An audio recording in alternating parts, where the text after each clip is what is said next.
أعوذ بالله من الشيطان اللعين الرجيم بسم الله الرحمن الرحيم الحمد لله رب العالمين والصلاة والسلام على سيدنا وحبيب قلوبنا ومولانا أبي القاسم المصطفى محمد اللهم صل على محمد وآل محمد وعجل فرجهم وعلى آله الطيبين الطاهرين المعصومين ولعنة على أعدائهم أجمعين من الآن إلى قيام يوم الدين.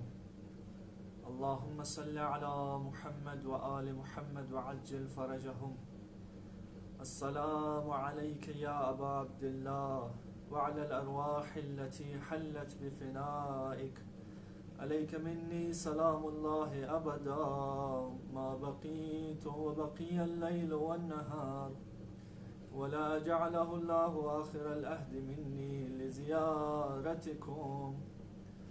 السلام على الحسين وعلى علي بن الحسين وعلى أولاد الحسين وعلى أصحاب الحسين. اللهم صل على محمد وآل محمد وعجل فرجهم. Assalamu alaikum, my dear brothers and sisters in Islam and humanity. I would like to pay my condolences to Imam of our time, Imam Mahdi Ajalallahu Ta'ala Farajahu Sharif, on the martyrdom of Abu Abdullah al-Hussein and his companions. My dear brothers and sisters, as we have been discussing some of the questions that may arise in the minds of our youth especially, or anyone, regarding Karbala. And Alhamdulillah, Allah has given us the honor to discuss these topics in these nights and try to build upon our knowledge. And last night we started a discussion that why the tragedy, the incident of Ashura took place. And yesterday we spoke about some of the social ground realities that were present at that time that took the Muslim Ummah towards deviation. And we spoke some of the factors which were very important. And even yesterday I mentioned that this topic that we are discussing, it needs greater research, it needs greater time that we have to spend within the books, within the works of our ulamas. And it is beyond our capacity to discuss every detailed part of this topic. And as a Muslim, as a Shia, it is important that we do our own research too, especially from the start, how Rasulullah spent his time before telling the people that I am the Prophet, the last messenger, after when he invited people towards Islam and the battles of Islam against kuffar, and then when the Rasulullah passes away, the first Khalifa, the second Khalifa, the third one, and then Imam Ali alayhi salam and Muawiyah and so on and so forth. It's good that we analyze and go through the history and learn from it. And tonight we will discuss some of the time of Imam Ali alayhi salam when he was the Khalifa. When I say the Khalifa, probably some of the youth might not know what Khalifa means. Khalifa basically, in simple words, basically the person who is leading the Muslim Ummah. We call him Khalifa. For example, Rasulullah, and then after Rasulullah, who led the community, who led the Muslim Ummah. We call him Khalifa. And when I say Khalifa, meaning the person right now, Zahiri, apparently, who is leading the Muslim Ummah. One of the answers I would like to give to a question, but before going through the answer, let's examine, let me explain the question first. One of the questions that we get from many people, especially from the people who are politicians, for example, and some of the youth also have this question within their heads. Sometimes they ask for it, asks the answer for it. And the question is that why Imam Ali alayhi salam didn't compromise with the likes of Muawiyah, with the likes of Talha and Zubair, and the rest of his companions and the people he was living around.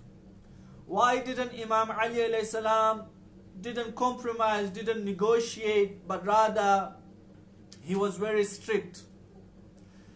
And let me explain this question a bit more, so we get the question in greater depth and then also understand the answer of it.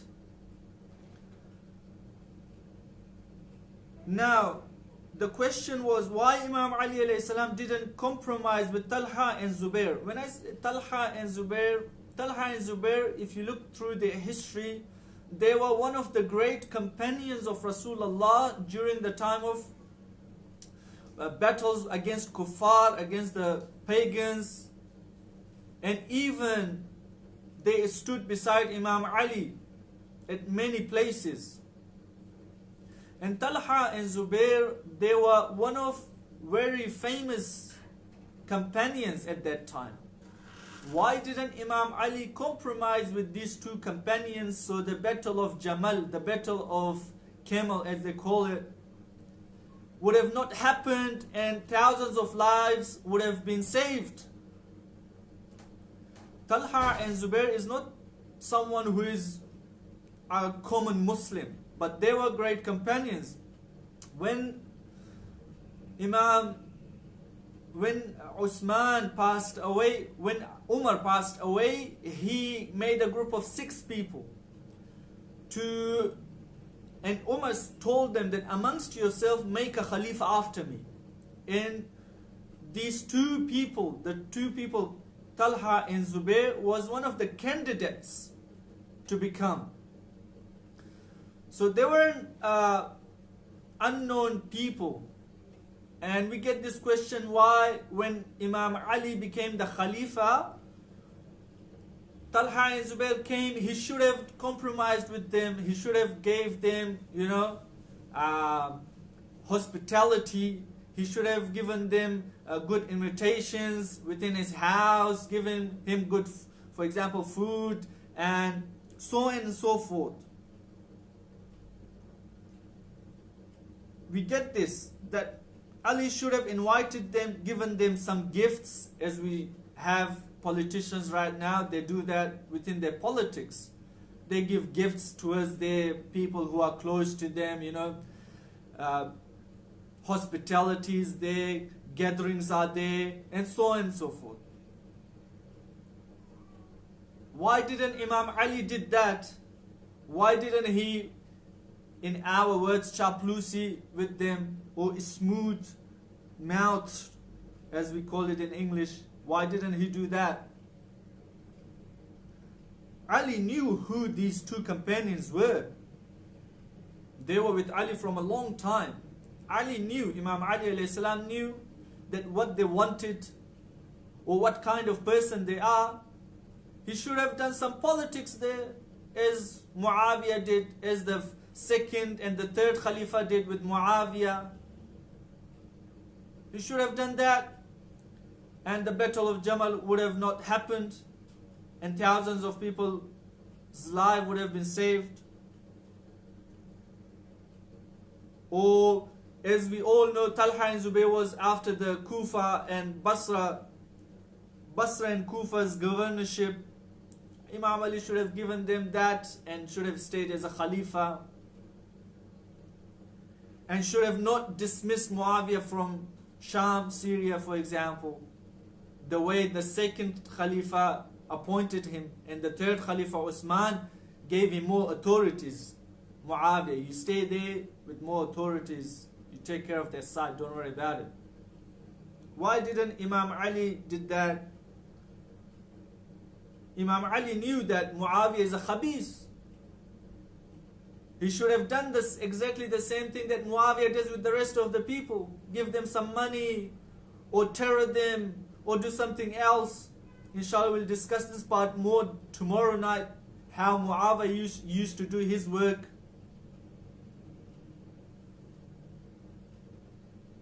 Ali should have used some of the tricks that Muawiyah used to do. Or even after we get these questions too, I'm building up the questions so we get the answer properly. Or some of the people come and say that when Umar passed away, he selected few companions and told them to select one person from amongst yourselves, and that would be the Khalifa after me. Everyone agreed upon Imam Ali alayhi salam after Umar. But they had a condition. They said, "Oh Ali, if you accept that you're going to act upon Rasulullah and the Holy Quran and the actions of Hazrat Umar and Hazrat Abu Bakr, then we would like you to be the Khalifa." Imam Ali alayhi salam came forward and said that I will act upon the teachings of Rasulullah. I will act upon the teachings of the Sunnah and the Holy Quran, and not the Shaykhain, Umar and Abu Bakr. He didn't accept this. And they said, "You're not fulfilling our conditions." And they told Usman that, "Are you going to accept this?" And Usman accepted it, and he became the Khalifa. Some people comes forward and said that, why didn't Imam Ali, who did just tiny lie, would have just lied and become Khalifa and do his work? You know, we get these questions. Imam Ali in that meeting should have, it's a tiny lie. Say, okay, I'll act upon the Shaykhains too. But Imam Ali said it straightforward. No, I won't.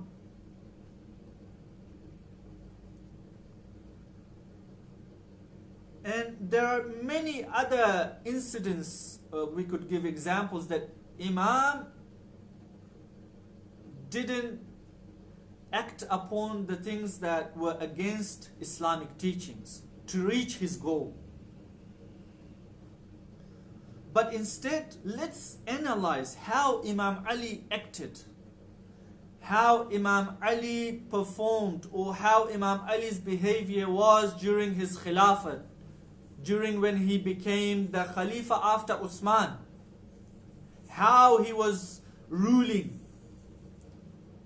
his behavior towards the person who were responsible around his government, how his behavior was.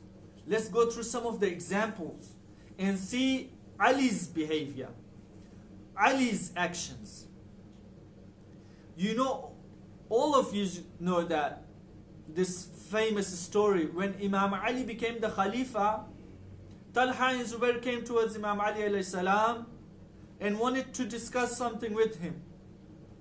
And as soon as Imam Ali saw these two companions, Talha and Zubair came, he extinguished the candle, and then he lightened up another candle. And why, Imam Ali, you have done this? Imam Ali says that this was from the treasury of what? From the Muslims, the first candle. And I was working on the Muslim affairs. Now that you have two came here on personal matters, now I cannot use from the treasury of the Muslim Ummah. I'm going to use it from my own personal money. And Talha and Zubair looked at each other and they said, Imam Ali that has this deepness within his ruling, how are we going to get the positions or the statuses that we want from Ali? Because Talha and Zubair, during the time of other Khalifas, they benefited a lot from their names, from their status, from being the companions of Rasulullah. Now this is not happening when it comes with Imam Ali alayhi salam. This is how Imam Ali acted. And that is why the battle of Jamal took place. These two went and misguided Hazrat Aisha, wife of Rasulullah, and the battle took place. Or in another place, Imam Ali alayhi salam, during his hukuma, during his ruling, when Munzir ibn Jarud, he started doing party bazi, we call it, favoritism. Imam Ali told him off. Imam Ali said, what are you doing? We have this right now. If I'm a member of a party, no matter what the leader of the party does, I always make excuses for his work. And even if I know that person doesn't deserve to be there, I always support him. But here Imam Ali told Munzir ibn Jarud, Imam Ali told him off that why are you doing favoritism here? Islam is based on justice. Justice is what? Everything in its place. If you doesn't have the capacity to be a leader, shar'an, it is haram for you to be the leader. In Islam, I need to see where I have to be, where my capacities are best utilized. I have to be there. If I'm in the wrong position, Islam says it's wrong. Another place, Abdullah ibn Zama', when he asked Imam Ali for more share from the treasury of the Muslim Ummah, Imam Ali told him off strictly and confronted him in front of the people. That how dare you asking me for more? In the other time, the Khilafat of Uthman especially, he used to give it to everyone, to keep them quiet, and so on and so forth. Another, I'll give examples, a lot of examples. When Uthman ibn Hunayf was the governor of Basra, the city of Basra, when Uthman ibn Hunayf was the governor of Basra and Imam Ali was the Khalifa, Uthman ibn Hunayf attended a gathering of rich people, of people. You know, when you attend the gatherings, the food is amazing and the poor people doesn't have access to those things, access to those gatherings. And he was invited as a guest. He went and attended those gatherings, and Imam Ali condemned his action. You go and read Nahjul Balagha, how he told off his people that were under him and were ruling different cities, because Imam Ali, he can't be everywhere. So he was in Kufa and other places such as Basra, Medina, for example, different places. He used to send his representative there. So the representative of Imam Ali alayhi salam used to rule that cities. And if those representatives makes these kind of mistakes, Imam Ali used to write them letters that how dare you have done this? You have gone to a gathering that poor people can never think of. Your khadim, your servant of people, live like them and be just towards everyone. In another place, Ibn Abbas is Imam Ali's uncle's son. He made a mistake in ruling. Imam confronted him strictly. In another place, when Abu al-Aswad al-Du'ili, a very good companion of Imam Ali alayhi salam. And he was a very nice person, a pious person. Imam Ali dismissed him from the position of judging. Why? Because in the courtroom, he raised his voice. Another place, when Ibn Harma, when he was a caretaker of a bazaar of Ahwaz, he stole and took bribe, rishwat, from the people. And when Imam Ali alayhi salam knew about it, he told him to be imprisoned. And no one was allowed to meet him. And then they whipped him on the day of Jummah in front of everyone.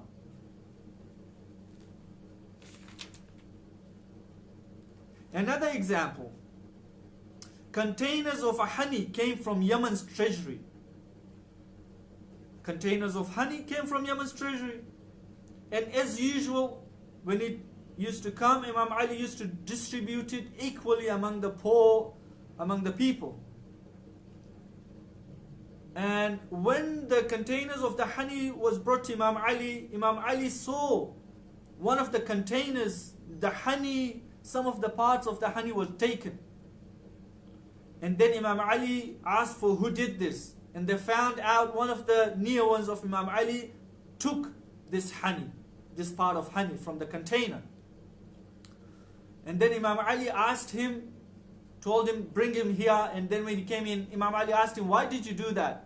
He said, "Oh Ali, oh Amir, oh Master, I have taken only my share. I have not taken someone else's share because I had guests at my place." And then Imam Ali replied, "Yes, you took your share. You didn't take someone else's share. But who gave you the permission to take your share before someone else? Who gave you the permission?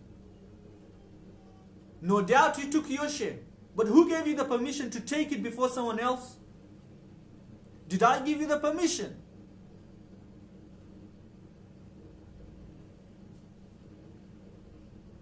And my brothers, Imam Ali's pain is this. Pain is this, that even some of the Shias didn't follow Imam's teachings. They used to say that Muawiyah knows more politics than Imam Ali alayhi salam.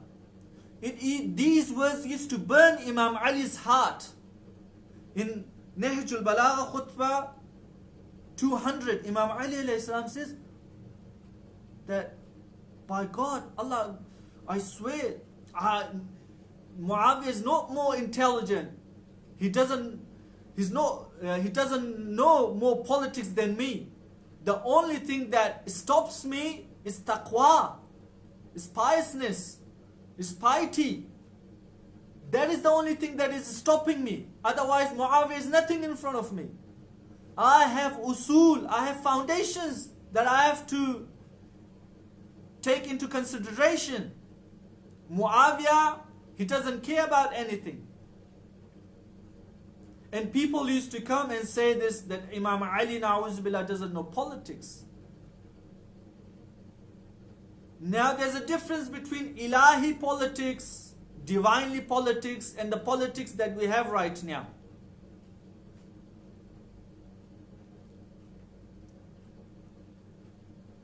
And this is how Imam Ali used to do his politics. Now that we have said the question. The question was this, that why Imam Ali acted like this. Now let's analyze, or let me give you another example. Once during his khilafat, Imam Ali's khilafat, he saw his daughter Kulthum wearing a necklace. And as soon as he saw the necklace, Imam Ali looked in a way that he protested with his eyes. And Kulthum said that, "Oh Baba, I have borrowed this necklace from the treasury of Muslim Ummah. I have borrowed it, and it is properly, I've borrowed it properly, I've done all the legal parts, as we call it now. And I've taken it for 3 days. And then the person, the head of the treasury, it was Ibn Abi Rafi'. He even testified that, yes, O Ali, O Master, your daughter took this and I have given the permission, and she has borrowed it for 3 days. And then Imam Ali told Kulthum, his daughter, that you're making excuses. And then he asks Kulthum, his daughter, a question. أَكُلُّ نِسَاءِ الْمُحَاجِرِينَ تَتَزَيَّن بِمِثْلِ هَذِي فِي هَذِا الْعِيدِ. Imam Ali asks his daughter, Kulthum, that, oh Kulthum, can all the women of the city has the capacity, has the facility to wear this necklace on the day of Eid the way you are wearing? Do every woman within the city has this facility? Kulthum says, no, O father. Then Imam Ali alayhi salam says, how can a daughter of Khalifa wears a necklace that the other woman doesn't have this facility? And you shouldn't be wearing it too. This is how Imam Ali did his governing, did his politics when he was the Khalifa. Now let's answer this question that, of Imam Ali, you're too strict, should have done compromised with a lot of stuff, with a lot of people around you, as we have right now. Now the answer is, the simple answer we could give is that because Imam Ali did all this, the reason is because he was an Imam, he was ma'asum, he was infallible, and he never commits any mistakes, and he acted upon the commands of Allah subhanahu wa ta'ala. This is one way of answering this question.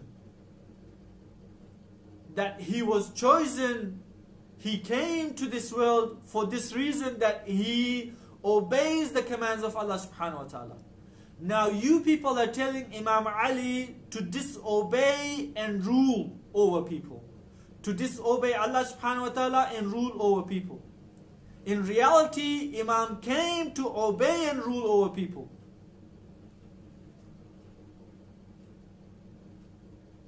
We get this a lot sometimes, that they say, your aim is good, brother. Don't worry about the wasila, how you get there. Don't worry about it. It makes a huge difference. I cannot take the wrong wasila, the wrong tool, and use the wrong ladder to reach a pious goal. I have to take the right ladder and then reach my goals. That's why Imam Ali came to teach us this. And one of the other answers, and this one was a very good answer, that Ali's goal, Ali's aim is to present the model of Islamic government. The way he ruled, the way he did his politics, he presented the world, he presented the Muslim Ummah that this is how you rule. This is Islamic politics. This is a model of Islamic government. Now imagine if Ali didn't do the things that he did. Imagine he left Muawiyah in his position in Sham. Do whatever you want. He negotiated and compromised with Talha and Zubair. Don't worry, you don't deserve to be the governor of Basra and Kufa, but it's okay because you have been the companions, you helped me become Khalifa, for example. I'll give you Kufa, there you go, you take Basra and do whatever you want. Imagine Imam Ali did this. Imagine. Imam Ali compromised in other places that if I send a governor towards Basra, he becomes unjust, he becomes oppressive. It's alright, I'll tell him off and don't worry about it, and I'll do my politics here.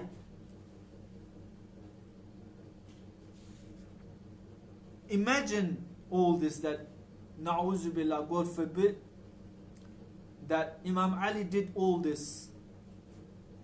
Then the question arises, what difference we would have found between Talha, Ali and Zubair? What difference we would have found between who Talha is, who Ali is, who Muawiyah is? We would have not seen any difference. Yes, we would have seen tiny differences. For example, yes, Imam Ali in the Battle of Uhud, in the Battle of Khandaq, in different battles, he fought like a brave soldier of Allah subhanahu wa ta'ala. But when it came to politics or ruling upon people, he was like Muawiyah, like Talha, like Zubair, like Usman.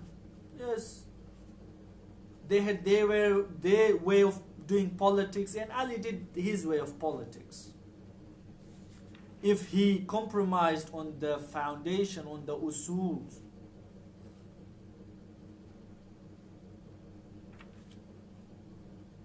now that we Shias especially, now that we know the difference between who Muawiyah is, who Ali is, who Zubair is, who Talha is, who all those people are, because we have seen ulama coming and teaching us all this, that who Ali was and who Talha was. At the time of Muawiyah and Imam Ali, some of the people used to say, oh man, Ali is a bit better in worship and, for example, being just. Muawiyah, he's got his qualities too. They couldn't, some of them, differentiate because the Muawiyah's tricks, Muawiyah's tablighat, Muawiyah's preaching.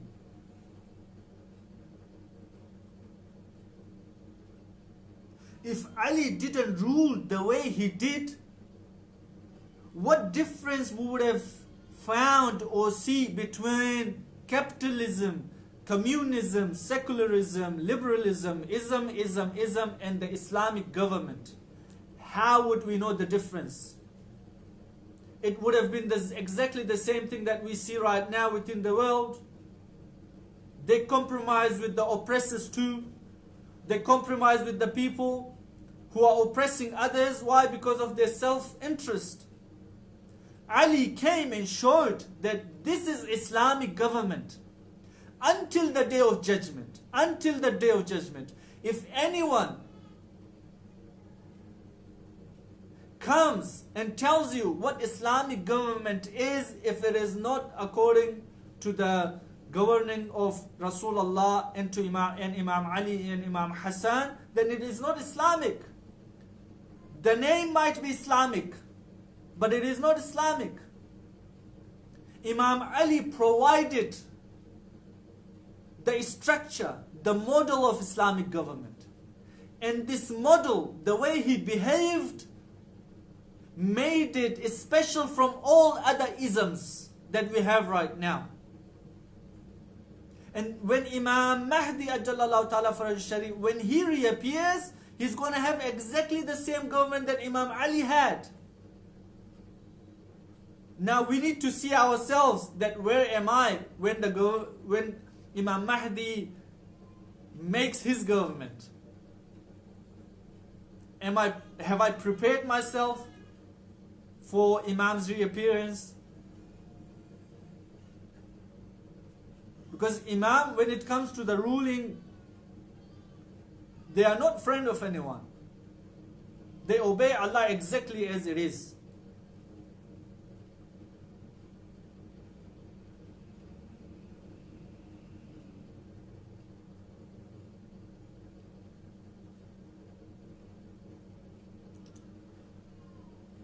So in short and summarized, we can answer this question by saying this that Imam Ali alayhi salam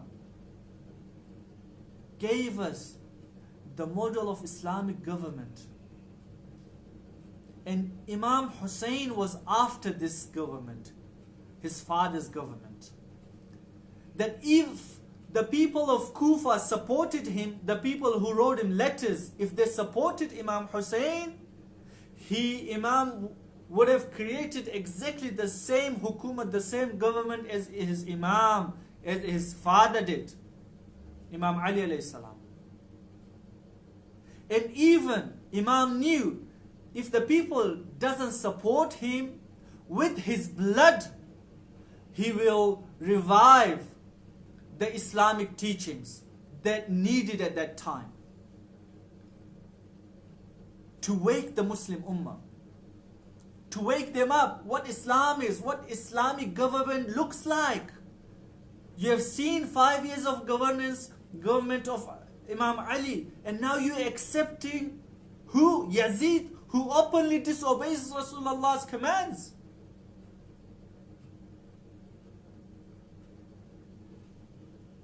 Imam Hussein was after this, my brothers and sisters, after this creating government, Islamic government.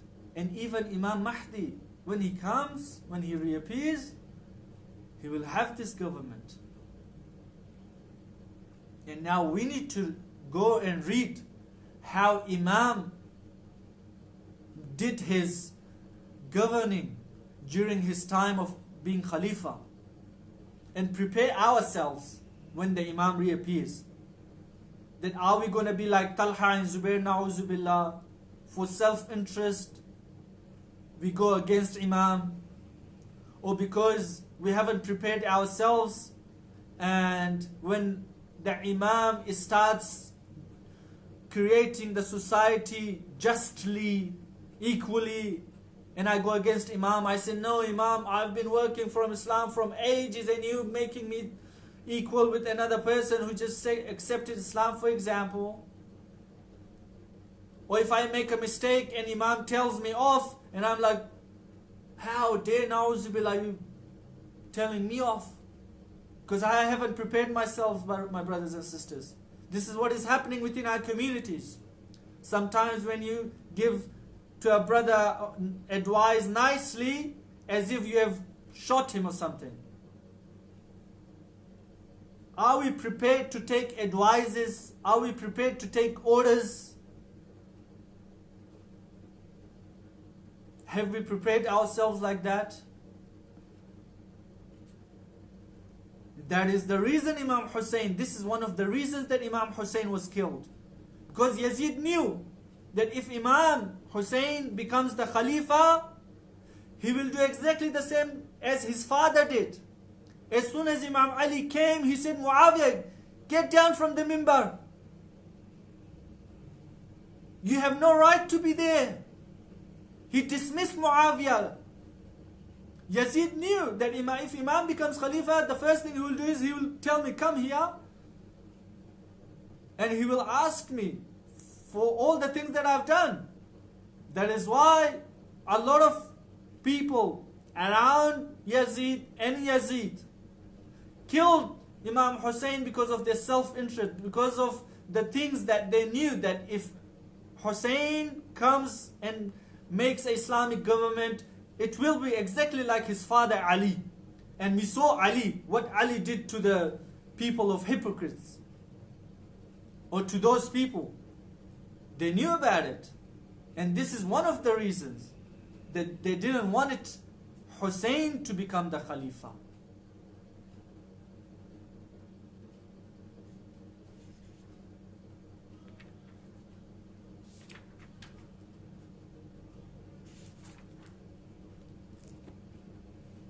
Now, the question is, my brothers and sisters, the point of telling history or analyzing history is not just so we just hear it and say, oh, bad people did this, they were really bad people, this and that.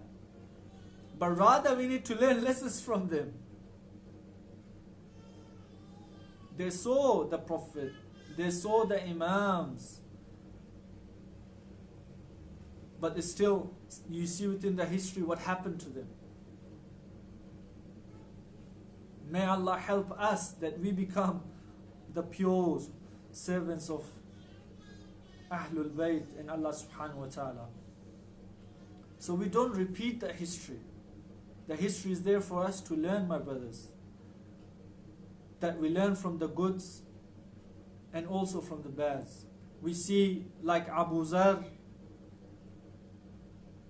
we see the likes of Miqdad, we see the likes of Hujr ibn Adi and the other companions. And on the other hand, we see the likes of Talha, Zubair, we see the likes of Shimr, we see the likes of Umar ibn Sa'ad. They all knew who Hussein was. It was self-interest that took them that far. And we ask on these nights that, oh Allah, for the sake of the Shuhada, for the sake of the martyrs of the Karbala, please guide us. Please hold our hands. Don't reject us. Don't send us back towards our nafs. Oh Allah, for the sake of Abu Abdullah, take our hands and give us the strength to follow the truth, to follow Ahlul Bayt, inshallah. My brothers and sisters, last night I recited the Masaib of Abdullah ibn al-Hasan, who was only 11 years old, son of Hassan, Imam Hassan alayhi salam. And tonight I would like to recite Masaib of his other son, Qasim ibn al-Hasan. Qasim ibn al-Hasan was only 13, the narrators say, years old. He was 13 years old, some of the narrators say. And he was brought up by Imam Hussain alayhi salam, like his brother Abdullah. And Abu Abdullah al-Hussein had great love with the sons of his brother. One, because the sons were of his brother. Secondly, because they were orphans. He showed great love. And likewise, Qasim showed great love towards his uncle, Imam Hussein alayhi salam. Now, my brothers, on the night of Ashura, when Abu Abdullah al-Hussein was saying that tomorrow we will be martyred, and he gave a small khutbah, Hazrat Qasim alayhi salam came after and asked his uncle, "Oh uncle, that am I going to be the ones who's going to get martyred?" Abu Abdullah al-Hussein asked him that, how do you see maut? How do you see it? Hazrat Qasim alayhi salam says that I see death sweeter than honey. Now my brothers, these are not slogans, or these are not the words so he makes his uncle happy, but rather he meant it. How do we know he meant it? The way he fought with the Yazid on the day of Ashura. We can see from the behavior that they meant it. And it wasn't just a slogan. And on the day of Ashura, my brothers, Ya Abu Abdullah al-Hussein, Sa'ad Allah qalbak, Ya Abu Abdullah al-Hussein. Allahumma salli ala Muhammadin wa ali Muhammad. Allahumma salli ala Muhammadin wa ali Muhammad. O mourners of Abu Abdullah al-Hussein, tonight we're going to recite the Masaib of Qasim, the beloved son of Imam Hassan. The narrators say that after when Ali Akbar, the beloved son of Imam Hossain, was martyred, Hazrat Qasim, just 13-year-old, comes towards his uncle Abu Abdullah al-Hussein, and he is asking for permission to go and fight. And the narrators say that he is kissing the hands of his uncle. He is kissing the hands of his uncle, so he gets the permission to fight. The narrators say that he fell on the legs of his uncle Abu Abdullah al-Hussein, begging that he can go to the battlefield and fight. And the narrators say that Abu Abdullah al-Hussein took him up and hugged him.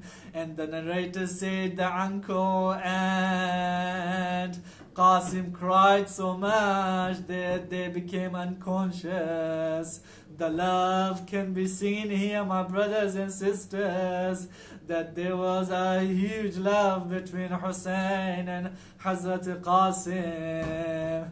And finally, when Hazrat Qasim was given the permission to go to the Agha, my brothers, you can see a child just 13 years old riding the horse and going towards the enemies.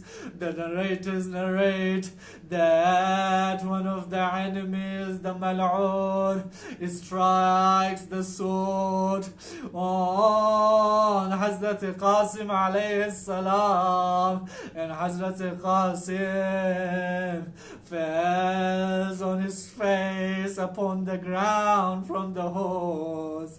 And as soon as he falls, he shouts, "Oh uncle, come to my aid."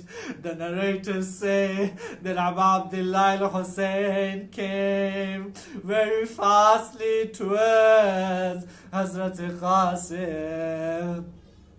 He came on the head of Hazrat Qasim. Hazrat Qasim is full of blood. The beloved son of his brother is full of blood and wounded. His head was wide open. You know, my brothers, the enemies, some of them have said that we were looking at Abu Abdullah al-Hussein, that how is he going to take Qasim towards the tents. We were watching. We thought maybe like Ali Akbar, he might ask someone to come and help him, but rather he took under the arms of from the arms of Hazrat Qasim and hugged him, and he took him like this. The narrator said the two legs of Hazrat Qasim was drawing upon the ground. My brothers and sisters, imagine the heart of Abu Abdullah al-Hussein on the battle of Karbala, once he goes and brings his body, or the body of his son Ali Akbar, who is being tortured. The other time he goes to the battle, the field of battle, and takes the body of Qasim and brings it towards the tents. Now imagine the ladies are waiting, the mother of Qasim waiting, and imagine the heart of Abu Abdullah al-Hussein. Abu Abdullah al-Hussein probably thinking to himself, now how can I take Qasim in this condition towards the tents and show it to his mother? The narrators say that he takes Qasim and puts it next to the holy body of his son Ali Akbar. ألا لعنة الله على القوم الظالمين وسيعلم الذين ظلموا أي منقلب ينقلبون. اللهم عجل لوليك الفرج وجعلنا من أنصاره وأعوانه. اللهم أعتني بصيرة في دينك وفهما في حكمك. Oh Allah, for the sake of Abdullah al-Hussein, there are many people who said iltamas dua for their patients.